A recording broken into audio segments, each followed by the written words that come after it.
मैं एक शादीशुदा औरत की मोहब्बत में मुब्तला हूँ। वो मेरी कज़न है और हमारा बचपन एक साथ गुजरा है। मुझे बचपन में ही उससे बहुत ज़्यादा मोहब्बत हो गई थी, लेकिन कभी मेरी हिम्मत नहीं हुई कि कभी मैं उससे अपनी मोहब्बत का इजहार कर सकूं।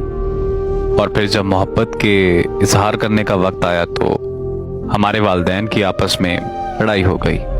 उस लड़ाई की वजह से हम दोनों का मिलना जुलना भी बंद हो गया और फिर 11 साल बाद हमारे वालिदैन की आपस में सुलह हो गई। लेकिन सुलह के वक्त मैं खुश नहीं था, बल्कि मेरा दिल खून के आंसू रो रहा था, क्योंकि जिससे मैं बचपन में मोहब्बत करता था वो किसी और से शादी कर रही थी।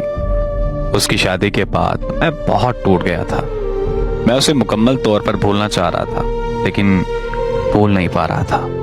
फिर मेरा एक दिन उससे सोशल मीडिया पर राब्ता हुआ तो मुझे पता चला कि वो अपने ससुराल में जहन्नम जैसी जिंदगी गुजार रही है। जब मैंने उससे अपनी मोहब्बत का इजहार किया तो वो फूट फूट कर रोने लग गई और वो मुझसे कहने लगी कि मैं भी तुमसे बचपन में बहुत ज़्यादा मोहब्बत करती थी। तो वो मुझसे कहने लगी कि हमारे वालिदैन की लड़ाई के बाद मुझे लगता था कि हमारे वालिदैन की जल्द सुलह हो जाएगी, लेकिन 11 साल गुजर चुके थे और मेरी उम्मीदें मुकम्मल तौर पर टूट चुकी थी।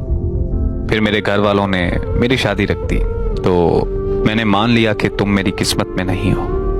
काश कि हमारे वालिदैन की लड़ाई कभी ना होती तो मैं आज जहन्नम जैसी जिंदगी ना गुजार रही होती। उसकी बातें सुनकर मुझे भी बहुत ज्यादा रोना आया।